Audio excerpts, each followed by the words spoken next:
Hello, everyone. Welcome to our second talk for today. My name is Chad Toprak, and I'm the Director of Freeplay. I'd like to begin by acknowledging that Freeplay hosts and broadcasts from the stolen lands of the Wurundjeri and Boon Wurrung people of the Kulin Nation, where stories have been shared and games have been played since time immemorial. We pay our respects to elders past and present, and to anyone watching who has a connection to the world's oldest living culture. Sovereignty was never ceded, and the violence of the colonial project is still ongoing. So today's talk is creating games with the parasocial in mind. And joining us from the US is Jack Hart. Jack is a game designer, writer, and developer. They make games that are interested in who we are as players, what we expect when it comes to games, and how to distort those expectations. They make sad games, bad games, and whale games. Their current project, A Museum of Self and Space, is a game about our inner demons and how they're reflected in the world around us. You can find more information at jackhartgames.com. I will hand it now over to Jack. Please make Jack feel welcome. Over to you. All right. Let me just transition and pull my notes back up because those are gone now. There we go. Okay, great. I'm Jack, and this is creating games with the parasocial in mind. So who am I actually? So a little bit about me. I've been making games for about 4 or 5 years across a bunch of different genres, but I'm now primarily focused on personal and narrative games. So in a literal sense, this talk is going to kind of briefly go over what a parasocial relationship is, how it is unique in games, and some of my games I've made, and where all of that kind of just ties in together. It's going to pull directly from personal experiences that I've had while making autobiographical games and the social relationships that come from doing that.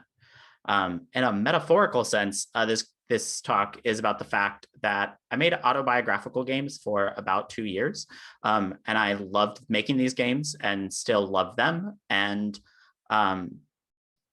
it's going about that process and the social relationships that I've created from releasing these games and these relationships that it put me in. Social relationships that made me deeply anxious, but were also incredibly eye-opening to the strange one-sided relationship that can happen between players and creators. I've written this talk about 3 times, and about halfway through every time, I realized that I don't know what I want to say. I want to live in the world where I can say, like, here's how to create interesting and personal games with the parasocial in mind, because that's what I want to do. I want to make those games, and I want to make more autobiographical games. But I've learned that the emotional labor that is required for putting out these games and handling the post-release can sometimes be too much. I also worry that this talk can come across as like self-involved and anti-player, but I feel the conversation has to happen, and that creators of personal and autobiographical games are regularly put in parasocial relationships that their with their player base, and that's an important conversation to have. So let's define some terms. The parasocial is when an audience has a perceived relationship with a creator based around the consumption of that work. The creator does not share this relationship because they don't interact with the audience. A parasocial relationship leads to situations where person 1, the consumer, feels close to person 2, the creator, whom they've never met. And person 2 doesn't know these feelings because this social relationship for them doesn't exist. Put simple, it's a one-way relationship. Parasocial relationships were actually first studied in the 1950s in regards to people's feelings about fictional characters. This was originally related to like how people felt about soap opera characters, and then later how people felt about talk show hosts. And talk show hosts and influencers, social influencers add like a wrinkle to this because those people on the other side are real. as opposed to fictional. We see parasocial relationships everywhere now. You care about a podcast host or feel a connection to a musical artist. Parasocial relationships are a part of our everyday lives now. And I think games, in some ways, are unique when it comes to these. Games are interactive by definition, and oftentimes this means that the player is a part of their own game experience, and this is just kind of what makes it a little bit messy. This is my very absolutely scientific idea of how non-interactive content interaction goes. This is like, for example, like a book or a movie, a person creates and another person consumes. I do understand that interaction is not a binary and actually a sliding scale. Reading a book or watching a movie or a television show and thinking about themes and imagery is a level of some interaction. But for simplicity's sakes, we're going to argue that games or interactive media are at the very least more interactive. So this is just kind of a very basic idea of kind of the relationship between a creator and consumer and non-interactive stuff. With interactive stuff, this kind of bubble gets created. That's the player experience. The interactive thing reacts to a player, right? And so that means the player has now become a participant, and the creator is no longer solely in control of the environment. Because players have agencies in their game experience, games are personal at a most basic level. The player jumps, the player shoots, they choose dialogue options, and they interact. And without the player's input, one could argue that games don't exist at all. So this makes the developer-player relationship messy because I'm communicating directly to them. I create a game and give them blocks for players to interact with, but games are a collaboration between players and developers, except I don't experience this collaboration oftentimes. For me, it's a one-way experience, and this isn't true for the player. And I think that leads to a heightened acceleration of the parasocial. If you're making a game where you have fictional characters that players feel deeply about, that's a strong emotion to utilize and makes your core emotional narrative stronger. But when I make a game about me, the character is me, and I don't want people to feel like they know me. They only know what I'm showing. And if it resonates with them, I am like over the moon excited. But that parasocial relationship, that connection they feel to me from the conversation they've had with my game can put me in uncomfortable situations. In 2020, I released A Museum of Self. Is a short first-person game that tackles my unhealthy self-criticism. One of the goals of the game is to make players understand how destructive self-criticism can be and how destructive it is to my own life. So I had players go around and answer questions at the terminals you can see on this slide. The questions start rather benignly about like, how was your day? And slowly become more about how the player feels about their creative input and their creative endeavors, as well as the game itself. Eventually, the player can only say self-destructive things, and the illusion of choice is essentially removed. The original idea for Museum of Self was to create a game where players would come to the conclusion that that the player character is me criticizing my own work. And when I've showed personal games at festivals, online or offline, I often get approached by folks who the game resonates with. In conversations, they sometimes bring up their own mental illnesses and trauma that they've experienced. And I find it really difficult when people tell me about their personal life and stories. On one hand, it means a lot to me that my games resonate with them and the people who play them. It means I'm doing something right and that I'm putting like some good into the world. On the other hand, I don't know these people. I often don't consent to these conversations. I don't know what to say, and the last thing I would want to say is something that would hurt someone who played my game. But I also need to be emotionally engaged, because sometimes these people are telling me like serious shit. And I guess I wish someone had prepared me for the first time a stranger would tell me about their intense depression or learning disability or harassment that they've had against them. And in these moments, the player feels a connection to me and I don't know what to do. I've had these conversations dozens of times with dozens of different people, and I still don't know what to do. The level of interactivity in games means that when playing, the experience feels shared, but it's not. The creator of the game, me, I don't know who these people are.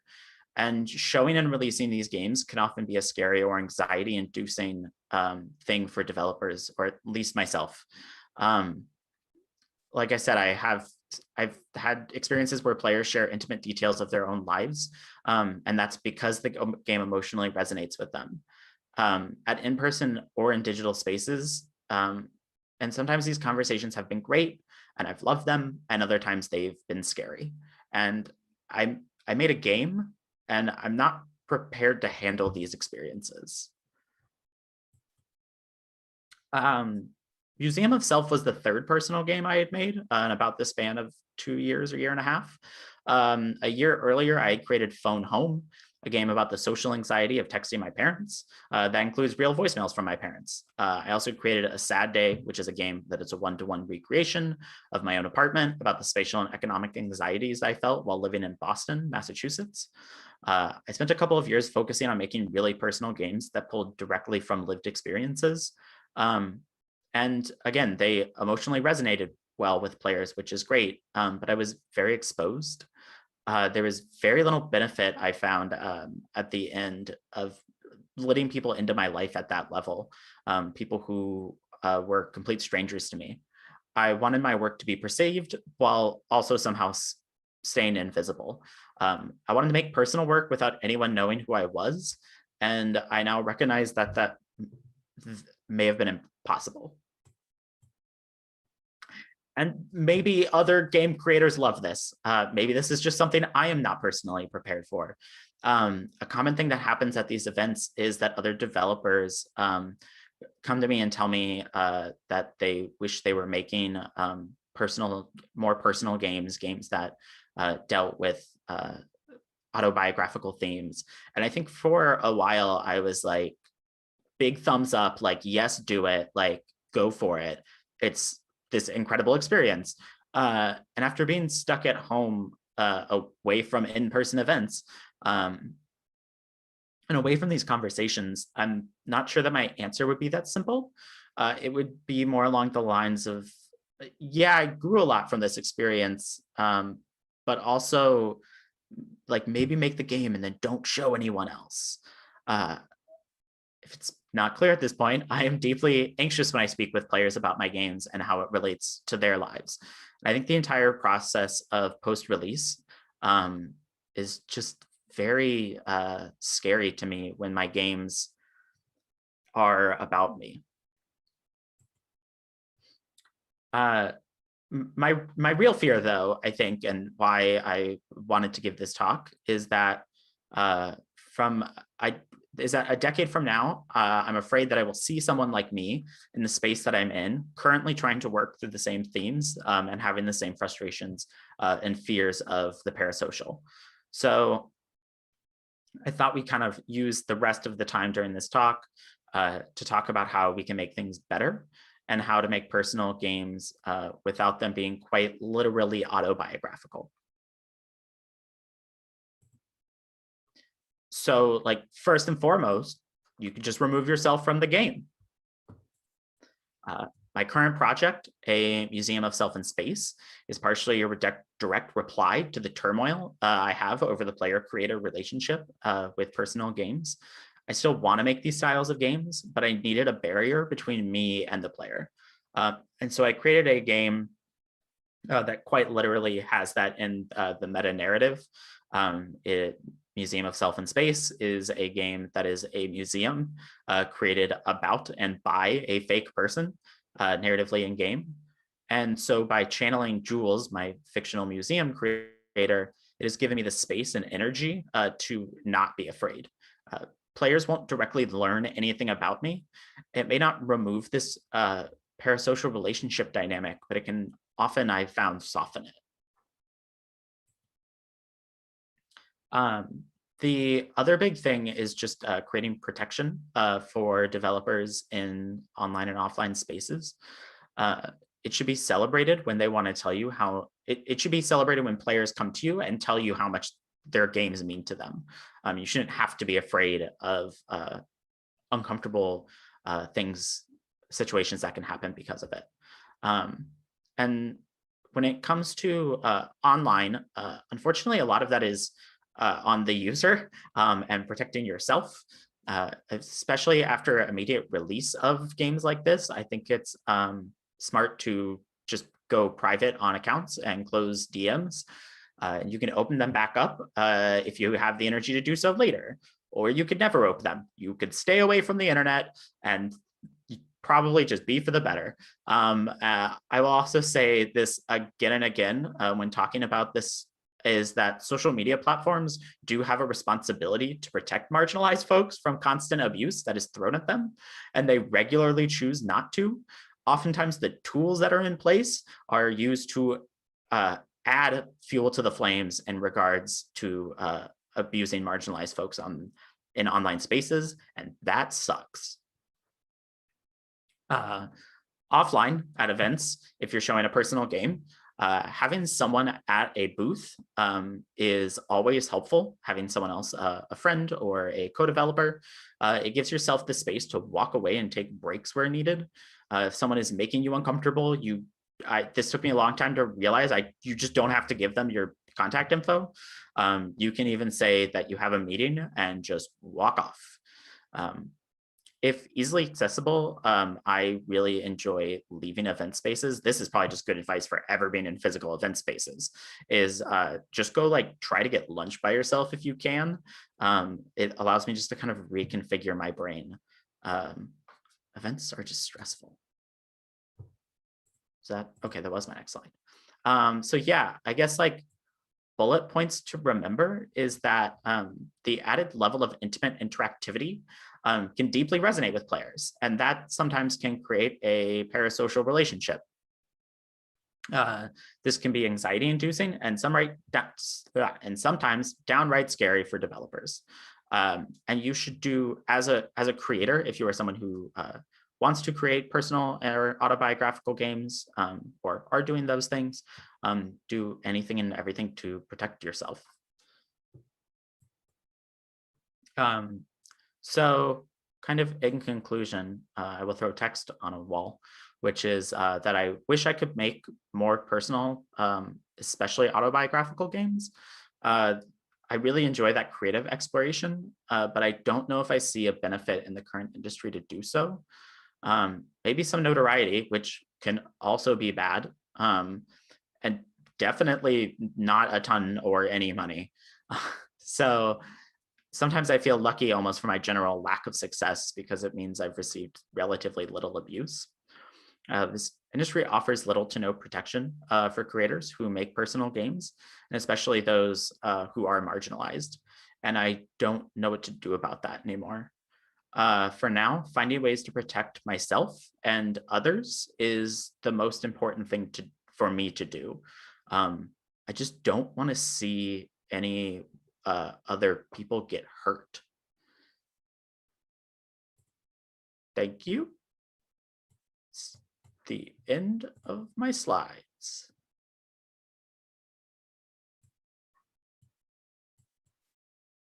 See if I can. Oh.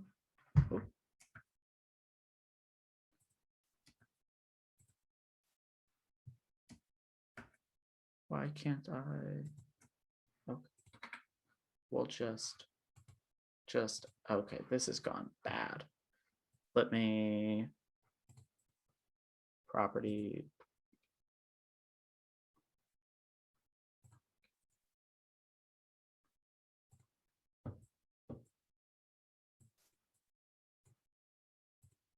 Okay, there I am. All right.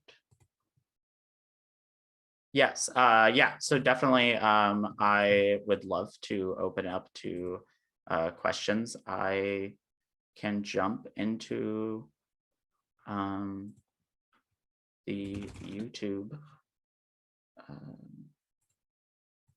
In 1 second. Let me just click on the YouTube link.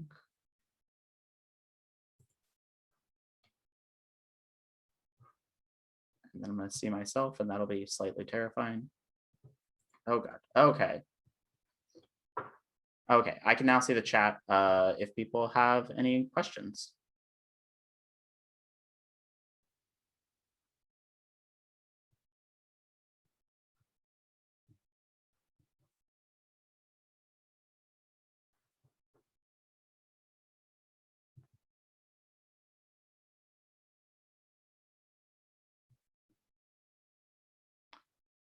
Okay, Chad Toprak asked, I'm curious what we as a community can do to protect other developers. I think it's like first and foremost, if you see somebody in so in events, I guess, I think like knowing when to step in, especially if you know those people, like don't step in if you don't know people. That will only make it worse, I think. But if you have friends who you know are, or coworkers, whatever, who you know who are sharing personal games in those types of spaces, I think definitely saying like, hey, like come up with a code word for if that, for that type of thing. In regards to like bigger picture, I think first and foremost, like creating funding for these people, creating like ways for these people to financially protect themselves, which I feel like sounds like a cop-out, but I believe it. So yeah, I hope that answered your question.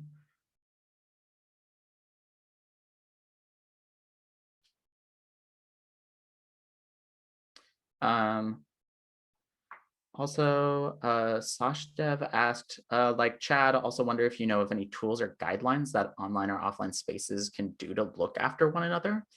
I don't. I would love to be interested in like reading if anyone has any like clear things about that. I definitely think like if you are running Discords or like online communities, definitely having like strict ways to give feedback. Actually, you know what? I will shout out Portland Indie Game Squad. So I live in Oregon.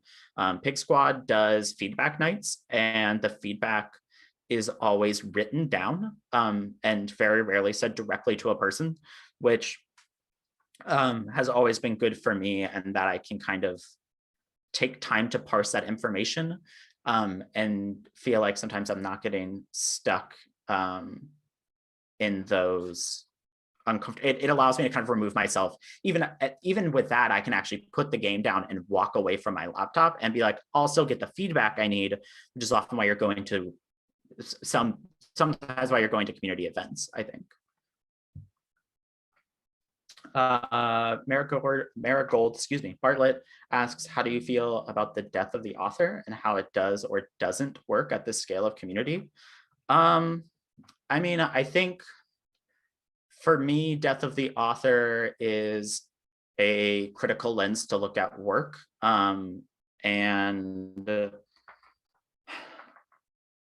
Yeah, shout out to Pig. Yeah, absolutely. And man, it's a good question. How do you? And I think I don't know if it helps in these situations. Like I still think when looking at these personal games, I think it's hard, like even for myself when playing them, not to see the developer in it. I don't know.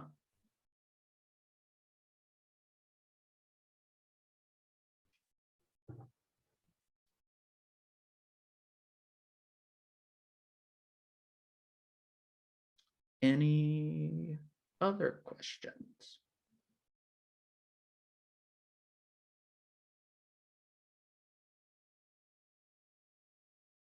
Also looking at a different monitor, which is why I'm looking so far away. I can change that though.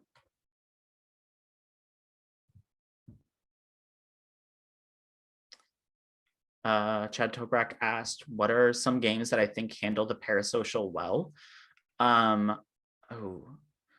I really like a thing I really like is the work of Heather Flowers. In particular, I like that Heather Flowers, who is a queer games creator, has this persona that removes themselves from the work. I think about this a lot, and that at some point I decided to become like Jack Hart Games, and is that actually creating more of a problem for me? That like if you, and I think also just like making things very metaphorical. So a lot of their work is very abstract. I think abstraction is helpful in that regards as well. So yeah, I would definitely shout out the work. And Heather Flowers does not exist, for the record, but also Heather Flowers is incredible. Also, hi, Mace.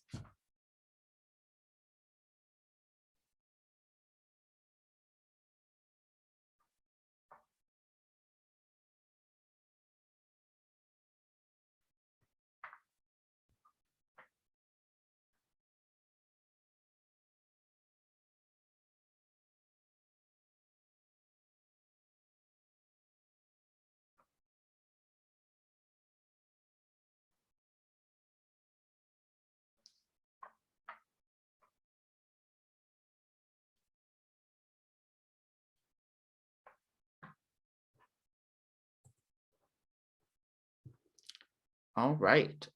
So that is a wrap. Thank you, everybody, for hanging out on my talk. I hope you appreciated it and learned some stuff.